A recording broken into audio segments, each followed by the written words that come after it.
देखिए, आज 19 तारीख है।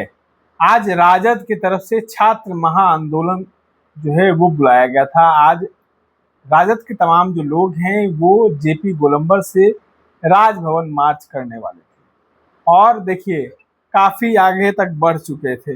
लेकिन सवाल ये है कि ये मार्च क्यों करनी पड़ी। तमाम चीजों की चर्चा होगी। हमारे साथ पूर्व आईपीएस अधिकारी अमिताभ कुमार दास हैं।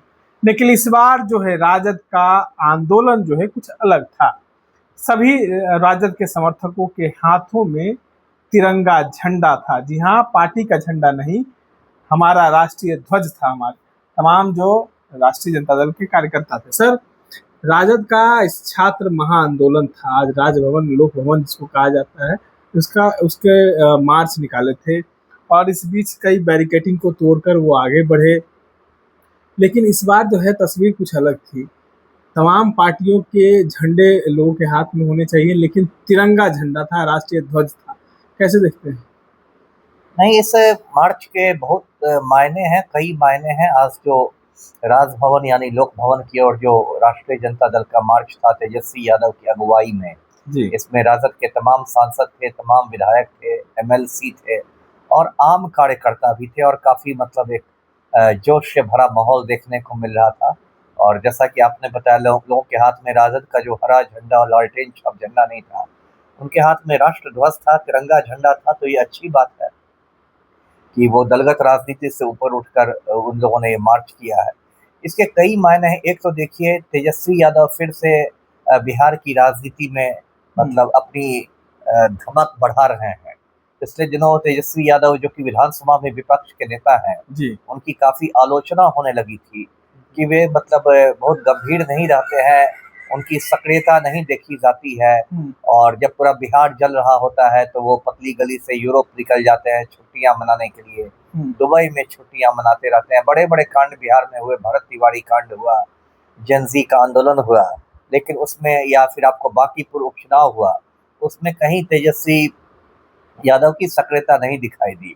और बांकीपुर उपचुनाव में जिस तरह से राष्ट्रीय जनता दल की जमानत तक जब्त हो गई, तो कहीं ना कहीं वो तेजस्वी यादव के लिए खतरे की घंटी थी कि अब आप सक्रिय नहीं होंगे तो आप राजनीति में, बिहार की राजनीति में अप्रासंगिक हो जाएंगे। तो आपने देखा होगा, सबने देखा होगा कि बांकीपुर उपचुनाव के बाद से तेजस्वी यादव ज़्यादा सक्रिय हो गए हैं। आज भी वो थे, वाटर कैनन वगैरह छोड़ा गया, वो पूरा भीग भी गए थे, उनको डिटेन करके बस में भी बैठाया।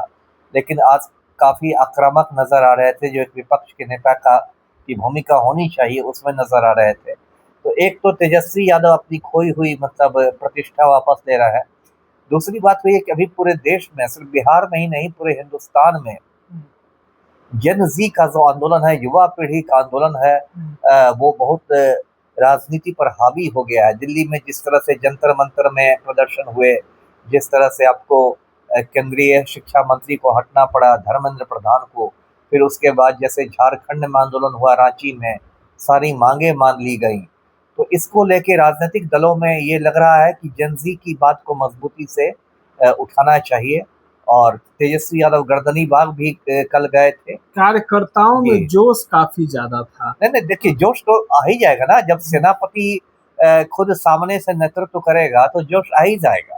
अब बांकीपुर में हार की क्या वजह हुई? बांकीपुर में देखिए, लोगों ने रेखा गुप्ता को खड़ा किया, लेकिन तेजस्वी यादव नामांकन से भी नाराज रहे और अंतिम एक दिन आके कुछ रोड शो कर दिया उन्होंने, खाना पूरी के तौर पर। तो उसमें होता है कि कार्यकर्ताओं का मनोबल टूट जाता है, लगता है कि सेनापति ही भागा हुआ है तो हम किसके लिए लड़े, किसके नेतृत्व में लड़े।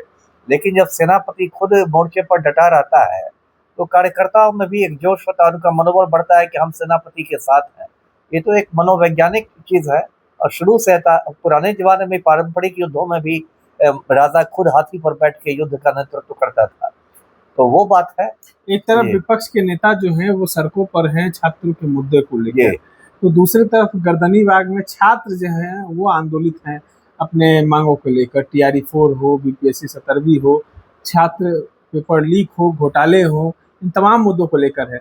ये एक छात्र आंदोलन जो है वो दिल्ली से इसकी शुरुआत होती है और सरकार, केंद्र सरकार से लेकर तमाम राज्यों की सरकारों की नाक की दम बनी हुई है। कैसे देखते हैं? नहीं, मैं तो इसका स्वागत करता हूँ। जो जेन जी है, जो युवा पीढ़ी है, जो इस देश का भविष्य है उसका तो जगना बहुत जरूरी था, क्योंकि यही लोग कल का हिंदुस्तान चलाएंगे।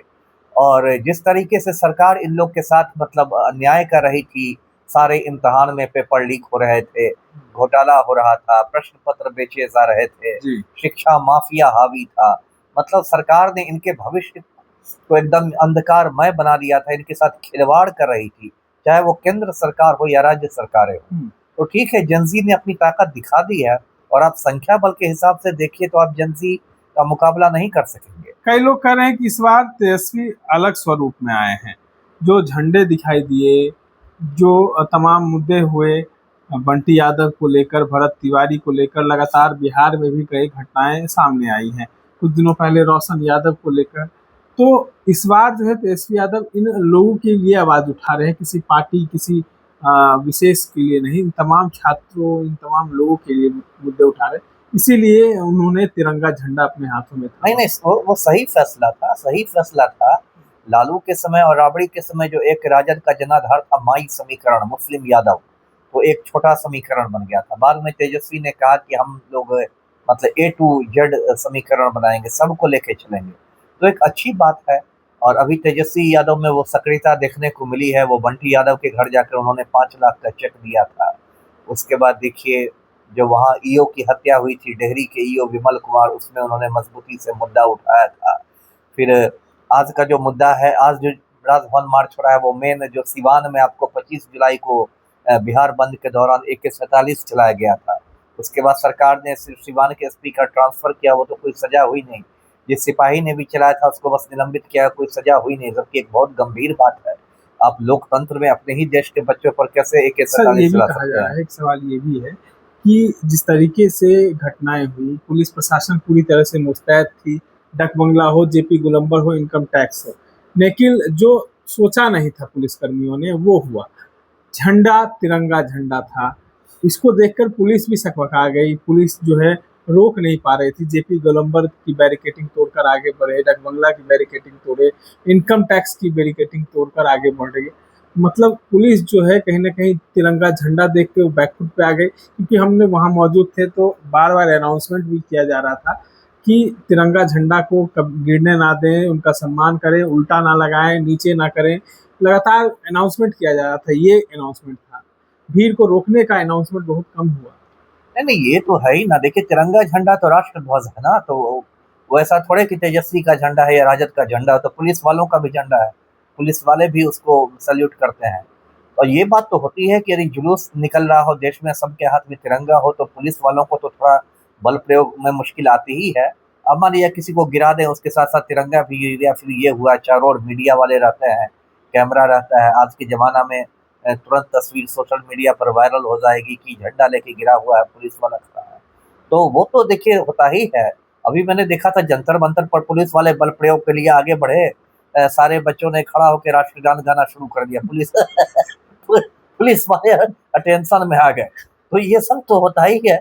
चलिए, अच्छा है, ये भी एक जेनजी का तरीका है, तो बढ़िया चलिए, है तमाम जी। चीजों को आप सुन रहे थे और जेनजी का इस तरीके को पार्टी भी अपना रही है। इस तरह के तमाम अपडेट्स के लिए